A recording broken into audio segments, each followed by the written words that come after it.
Greeting everyone. बेटा आज हम जो अपने मॉडल्स हैं उनके नेक्स्ट पार्ट्स को करेंगे। वुड वुड का यूज होता है कोई भी इच्छा प्रकट करने के लिए। जो पास्ट को कोई भी एक्शन होता है, पास्ट की किसी भी इच्छा को, विश को रिप्रेजेंट करने के लिए।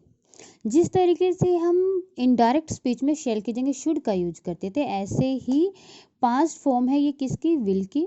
और जब हम इनडायरेक्ट स्पीच में यूज करते हैं तो हम विल की जगह पे वुड का यूज कर देते हैं। अब मैंने क्या कहा, विल और शैल दोनों की जगह हम वुड का यूज करते हैं। वो कैसे, देखिए जैसे कि यहाँ पर सेंटेंस में he said to me I shall help you, ये सेंटेंस है। अब ये चेंज हुआ किसके अकॉर्डिंग, सब्जेक्ट के अकॉर्डिंग। सब्जेक्ट है थर्ड पर्सन, तो यहाँ पर शुड की जगह पे क्या आ जाएगा, वुड का यूज हो जाएगा। तो हम क्या है, इनडायरेक्ट स्पीच में शैल या विल दोनों की जगह पे ही किसका यूज कर देते हैं, वुड का यूज कर देते हैं नरेशंस में। अब देखिए यूजेज पे आते हैं। मॉडल के तौर पर वुड के क्या यूजेज हैं। सबसे पहला ही यूज लगाएं आप इसको, टू एक्सप्रेस अ हैबिचुअल और repeated activity of the past, यानी कि पास्ट में कोई एक्टिविटी, कोई काम जो बार बार, या जिस काम को बार बार करने की आदत बन चुकी है, बार बार जो काम किया जा रहा है, जो आदत है, तो उसको एक्सप्रेस करने के लिए हम वुड का यूज कर देते हैं। जैसे कि he would sit there for hours, कि वो घंटों तक यहाँ पर बैठा रहता था। And watch the passing trains, और जो गाड़ियाँ गुजरती थी उनको देखता रहता था। तो यहाँ पर क्या है कि हम पास्ट के किसी भी हैबिट को रिप्रेजेंट कर लेंगे। उसकी हैबिट क्या थी कि घंटों तक वहाँ पर बैठे रहना, ये उसकी हैबिट थी। My grand mother would spend the evening feeding the sparrow, जो मेरी दादी माँ है वो शाम के टाइम में अपनी शाम को कैसे बिताती थी, जो स्पैरोज हैं उनको फीड करके, उनको खाना खिला के। तो ये क्या होगी, उनकी पास्ट की हैबिट होगी। पास्ट की हैबिट के लिए हम वुड का यूज करेंगे। नेक्स्ट है पोलाइट रिक्वेस्ट के लिए। इससे पहले भी पोलाइट रिक्वेस्ट के लिए हमने एक मॉडल का यूज किया है, और वो मॉडल क्या है, विल। तो यहाँ पर ये देखिए, जो विनम्रता से आग्रह है उसके लिए हम वुड का भी यूज कर सकते हैं। कैसे, would you mind helping me, would you have a cup of T. अब मैंने जो ये दोनों मॉडल यहाँ पे लिखे हैं, इनकी जगह पे आप किसका यूज कर सकते हैं, विल का भी यूज कर सकते हैं। इट्स वेरी सिंपल मीन कि पोलाइट रिक्वेस्ट के लिए विल और वुड दोनों का यूज किया जा सकता है। विल से ज़्यादा पोलाइटनेस वुड में होती है। ठीक है, पोलाइटनेस के लिए, पोलाइट रिक्वेस्ट करने के लिए, आग्रह करने के लिए। नेक्स्ट है टू एक्सप्रेस विश और प्रेफरेंस, इच्छा या प्राथमिकता को दिखाने के लिए। अब देखिए, रादर देन से पहले अगर फिलअप में वुड आएगा तो ये प्रेफरेंस को शो करता है। कैसे, ये है आपका रादर, और इससे पहले अगर आपका फिलअप है तो ये जब यहाँ पर आता है तो ये किसको रिप्रेजेंट करता है, ये प्रेफरेंस, प्राथमिकता को दिखाता है। I would rather stay at home, कि मैं क्या करता, घर पर ही रह जाता। तो यहाँ पर ये किसको, प्रेफरेंस को, प्राथमिकता को रिप्रेजेंट कर रहा है। I would rather die than beg, मैं भीख मांगने से अच्छा मर जाऊं। ठीक है, तो ये किसको रिप्रेजेंट करता है, रादर से पहले आता है तो ये रिप्रेजेंट करता है प्राथमिकता को। अब इसका नेक्स्ट यूज है टू एक्सप्रेस इमेजिनरी कंडीशन, जो काल्पनिक शर्त होती हैं, इमेजिनरी इम्पॉसिबल टाइप, जो जिनकी क्या है, पॉसिबिलिटी नहीं होती है होने की, ऐसी कंडीशंस के सामने। क्या बताया, इफ़ आई सा घोस्ट, कि अगर मैं एक भूत को देखता हूँ, या मैंने एक अगर भूत देखा, आई वुड बी टेरिफाइड, तो मैं क्या हो जाऊंगा, उस भूत को देखकर डर जाऊंगा। अब भूत दिखेगा नहीं, इट मीन्स वो डरेगा नहीं। यानी कि इमेजिनरी कंडीशन, काल्पनिक शर्त को दिखाने के लिए हम किसका यूज करते हैं, वुड का यूज करते हैं। अब नेक्स्ट क्या है, ये थी इमेजिनरी कंडीशन, ये है इमेजिनरी सिचुएशन। इमेजिनरी सिचुएशन के सेंटेंसेस को ध्यान से देखें कि सेंटेंस के स्टार्टिंग में अगर फिलअप है, फिलअप के बाद अगर डेट है, तो ये जो सेंटेंस होंगे ये सिर्फ कोरी कल्पना, जिसकी वास्तविकता से जिसका कोई मतलब नहीं है, उस चीज़ को रिप्रेजेंट करते हैं। इन सेंटेंसेस को आप कैसे पहचान सकते हैं कि आपको यहाँ पर वुड लगाना है या कुछ भी और लगाना है, कि आपका नाउन जो होगा वो सिंगुलर प्रोनाउन होगा, और वर्ब उसके साथ किसकी आएगी, प्लूरल की आएगी। तो ऐसे सेंटेंसेज में हमेशा वुड का ही यूज होता है। एक और इंडिकेशन है इसकी कि ये सेंटेंसेज एंडेड होते हैं किसके साथ, एक्सक्लेमेटरी साइन के साथ।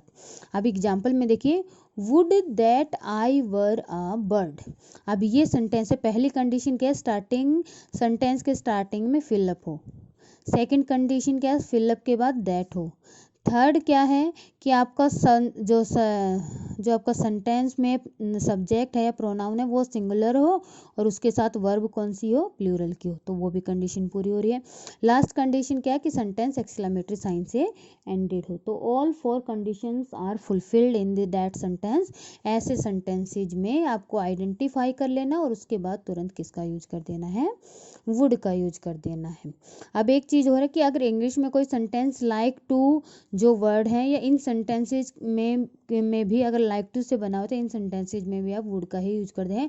आई वुड लाइक टू, यानी कि लाइक टू है उससे पहले कोई फिलअप दिया हुआ है, लाइक टू यहाँ पर अगर लाइक टू वाला सेंटेंस होता है वहाँ पर फिलअप दिया हुआ होता है तो वहाँ पर हम वुड का ही यूज करते हैं। ये आपको जो HBSC होती है उसमें इन्हीं रूल्स पर बेस्ड डायरेक्टली आपको क्या पूछ लिए जाते हैं, क्वेश्चंस पूछ लिए जाते हैं। नेक्स्ट देखिए बेटा, कैन। कैन का यूज किसके लिए होता है, कैन की जो हिंदी होते, मैं यह काम कर सकता हूँ, जहाँ पर हिंदी वाक्य के एंड में सकता हूँ, सकते हैं, सकती है, ये वर्ड आते हैं, ये साउंड आती है, तो इट मीन्स आपको सेंटेंस में किसका यूज करना है, कैन का। और अगर सेंटेंस के एंड में आते कर सकता था, कर सकती है, कर सकते थे, तो वहाँ पर जहाँ पर था थे थी की एबिलिटी आती है तो वहाँ पर कुड का यूज करना है।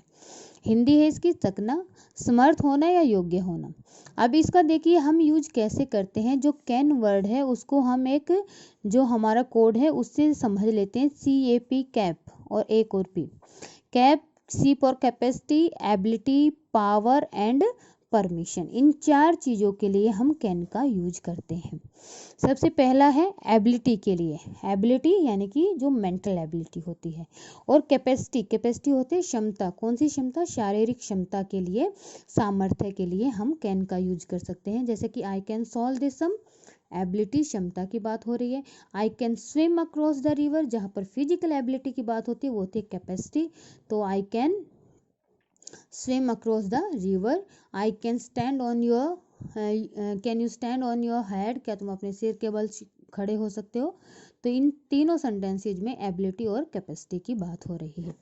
अब नेक्स्ट वर्ड है टू एक्सप्रेस परमिशन। ये चीज़ ध्यान रखें कि परमिशन के लिए हम कैन का, परमिशन मांगने के लिए और गिव करने के लिए हम कैन का यूज कर सकते हैं, लेकिन इसमें विनम्रता, पोलाइटनेस बहुत ज़्यादा कम होती है, तो इसीलिए हम इसका यूज करते हैं सिर्फ किसमें, जो हम सेम एज ग्रुप में परमिशन आस्क करते हैं, अपने ही उम्र के बच्चों से या अपने ही साथ के लोगों से अगर हम परमिशन मांगते हैं तो वहाँ पर कैन का यूज कर सकते हैं। लेकिन जहाँ पर आपको फॉर्मेलिटीज की ज़रूरत होती है, औपचारिकताएं निभानी होती हैं, वहाँ पर आप यूज करते हैं किसका, मे का। अब ये सेंटेंस है can I come in sir, अगर सर वर्ड आया तो यहाँ पर आपको इनफॉर्मल नहीं बल्कि फॉर्मेलिटी की ज़रूरत है, इसीलिए आपको यहाँ पर कैन की बजाय किसका यूज करना है, मे का यूज करना पड़ेगा, क्योंकि यहाँ पर आप अपने से बड़े से परमिशन मांग रहे हैं। Is it clear. जहाँ पर इनफॉर्मल सेम एज ग्रुप में परमिशन आस्क करनी है, गिव करनी है, यू कैन यूज कैन, आप कैन का यूज कर सकते हैं। लेकिन जहाँ पर फॉर्मेलिटीज की ज़रूरत हो, अपने से बड़े से परमिशन मांगनी होती है, वहाँ पर आपको किसका यूज करना पड़ेगा, मे का यूज करना पड़ेगा। और एग्जाम्पल्स हैं, you can go now if you wish, you को परमिशन दी जा रही है, परमिशन गिव एंड टेक दोनों के लिए हम कैन का यूज कर सकते हैं। अब नेक्स्ट है परमिशन आस्क कैन गिव करने के लिए यूज की जा सकती है, पॉसिबिलिटीज के लिए भी। एक चीज़ रखें, याद रखें, जो श्योर पॉसिबिलिटीज होती हैं यानी कि वो संभावनाएं जो होनी ही होनी है, जिनको मतलब ये नहीं है कि जिनका हो भी सकती है नहीं भी, श्योर जो पॉसिबिलिटीज होती हैं वो संभावनाएं जो निश्चित तौर पर होती हैं, होंगी या हो सकती हैं किसी के साथ भी, उनके साथ हम किसका, कैन का यूज कर सकते हैं। Death can come any time, मृत्यु किसी भी समय आ सकती है, तो यहाँ पे पॉसिबिलिटीज हैं। Accident can happen to anyone, किसी का भी एक्सीडेंट हो सकता है। He can reach here any time, किसी भी समय वो यहाँ पहुँच सकता है, ठीक है। तो श्योर पॉसिबिलिटीज के लिए हम कैन का यूज करेंगे। ये जो मैंने आपको बताया था कैप प्लस पी से आप इसको याद कर सकते हैं, capacity, ability, permission and power, इन 4 चीज़ों के लिए हम कैन का यूज करते हैं। और यही 4 जो यूजेज हैं ये कुड में भी आते हैं, लेकिन वो क्या हो जाएंगे कैन की पास्ट फॉर्म में। कुड का जो मतलब होता है वो क्या होता है सकना, और इसकी आप जब सेंटेंसेज हिंदी में कोई सेंटेंस बोलते हैं तो उसके लास्ट में आपको सकता था, सकते हैं, सकती थी, इस तरीके की साउंड मिलेगी। सबसे पहले ये क्या है पास्ट फॉर्म है कुड किसकी कैन की।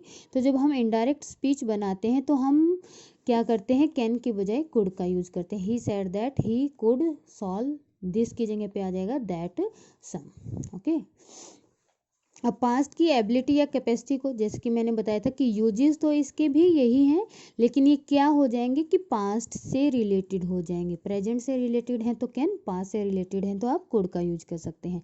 पास्ट की एबिलिटी, पास्ट की कैपेसिटी को रिप्रेजेंट करने के लिए कुड का यूज होता है। I could swim when I was young, जब मैं छोटा बच्चा था मैं स्विम कर सकता था, ठीक है, तो पास्ट की एबिलिटी हो गई। She could solve this sum when she was only 5 years old, जब वो 5 साल की थी तो वो इस सम को सॉल्व कर सकती थी, पास्ट की एबिलिटी हो गई। पास्ट की परमिशन को एक्सप्रेस करने के लिए आप कुड का यूज कर सकते हैं। पास्ट की परमिशन के लिए आप कुड का यूज कर सकते हैं कैन के बजाय, जैसे कि father said that he could see the film, तो पापा ने पहले ही परमिशन दे दी थी कि वो क्या कर सकता है फिल्म देख सकता है।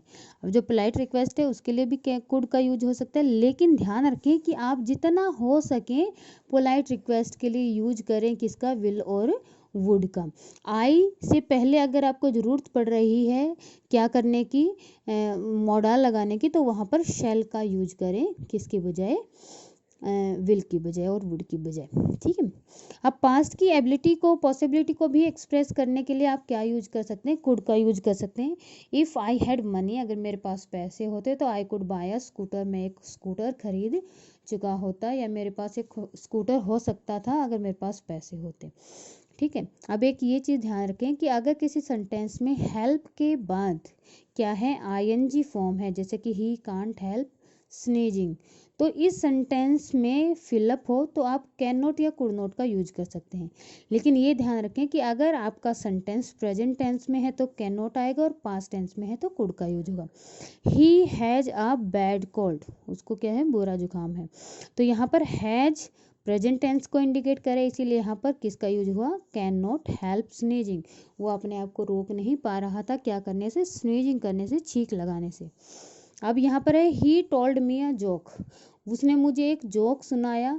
I could not help laughing, could not help laughing का मतलब क्या है कि मैं अपने आप को हंसने से रोक नहीं पाया, तो यहाँ पर ये टोल्ड था, V2 थी, इसलिए यहाँ पर कुड का यूज हुआ, यहाँ पर ये हैज था इसलिए यहाँ पर कैन का यूज हुआ।